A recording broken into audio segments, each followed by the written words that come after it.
We're back with Ben Wildavsky on the Rabbi Shmuel Show. Ben's the author of The Great Brain Race. And we're talking about charter schools and whether the future of Jewish education can maybe be done through a charter school model. We see already this happening in Florida through the Ben Gamla Institution, where you have a number of 400 Jewish students studying in a school where they're learning Hebrew language, and it's free. It's like a public school. We're seeing this in New York City and in East Brunswick, New Jersey. It's spreading, and there's even talk about it spreading around the country. So you have concerns about this. I'm somewhat uneasy about it insofar as if it is a pretext for escaping rules that govern, separation of church and state. I think that could be problematic. Now, I tend to be in favor of very wide kinds of school choice. But I think that if you have a state constitution, for example, that has provisions saying you cannot do this, well, you shouldn't be doing it. Now, you mentioned some interesting sort of hybrid ideas. Maybe you can have a school whose theme is Hebrew language or Israeli culture, and then perhaps you have after-school add-on classes that are really religious, that are Torah classes.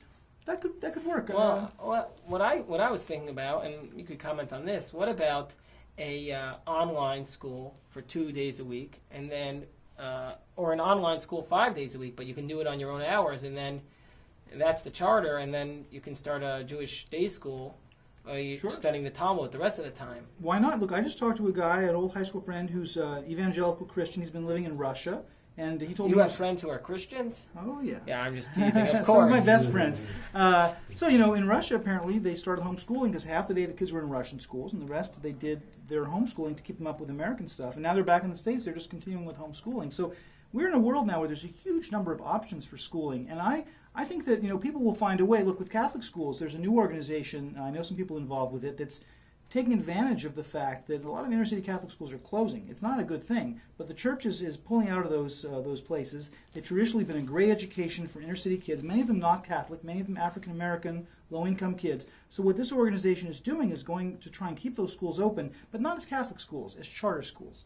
And there is a distinction. They're trying to keep the academic rigor, the nurturing, the small classes, but they're removing the explicitly religious element.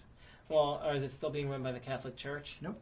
Because in Washington, D.C., we had the Catholic Church took over 8 schools and made them charter schools, and there was a little bit of controversy about it. But on the other hand, the controversy is often not coming from the people in the community because, Ben, I'm going to ask you a tough question. I know you wrote this book on education, but I happen to pick up this statistic, okay? This is a very unfair question, but I'm putting you on the spot. Bring it on. Do you know what is the single biggest indicator of whether or not a student will attend a graduate school, graduate education? It's whether or not they went to a parochial school, whether or not they had a religious education.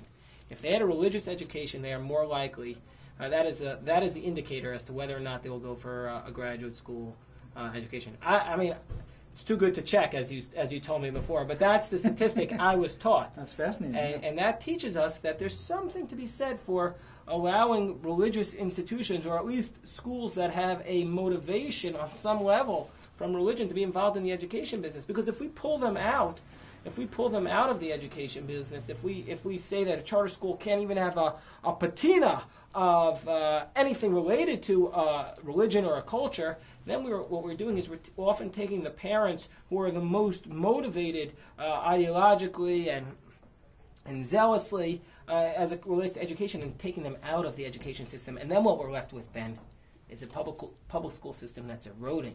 And if you want to know what that looks like, I don't have to tell you. You can see that all around us. Sure. No, I think you're right. I want to just clarify what I said. I'm generally in favor of very wide school choice, including with religious options. I just don't think you should try to circumvent the law.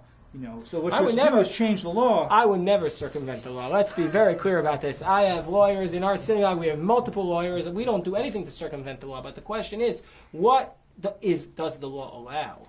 And if people are doing something which some people think the law doesn't allow, and the law is not clear, we have a way to deal with that. They can either change the law, clarify the law, or take them to court and shut it down. But if the law allows something, then the question is, should we be pushing the envelope in this area and testing the limits of the law? Well, I know your answer to that question. No, I'm raising that with you, Ben. I'm not an expert in education. You are. I mean, what's the current thinking in the world of education? I think that there's a lot of, frankly, the religious aspect of this. I think it's important to some people, but it's probably not front and center. I think most people are concerned about just this tragic gap between rich and poor, between white and black. We have huge gaps in this country. The public school system, for the time being, is what's educating the majority of kids. And so there's huge attention being paid to what can we do within that system, and what can we do to give more kids routes to go to different kinds of public schools and to get out of the system entirely. Well, just one more point on this, and you'll correct me if I'm wrong, but I heard the statistic that more than 50% of public school students in the District of Columbia, which is exactly where Ohev Shalom, the National Synagogue, is located. We're the largest and the oldest Orthodox synagogue in the district. I heard that more than 50% of the students who are in public school attend charter schools. You know, I believe that it's somewhere around 40. I'm not sure it's quite that high, but it's very high, and it's Are you grown disagreeing- enormously. Are you disagreeing with the rabbi, Ben? All right, Ben, let's just leave you. We'll let you go with this. But, Ben, let me ask you a question.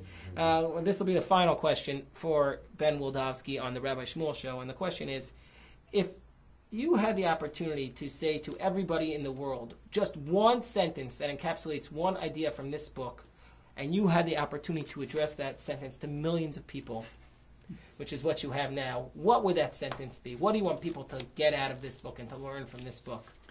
I think that it's that the free movement of people and ideas, both in universities and beyond universities, is absolutely essential to innovation and economic growth around the world. Well said. Ben Wildavsky, Thanks, Rabbi Shmuel. thank you for joining us on the Rabbi Shmuel Show. And next time we have Ben Wildavsky on the Rabbi Shmuel Show, we're going to discuss why there have been so many Jews who have won Nobel Prizes. Okay.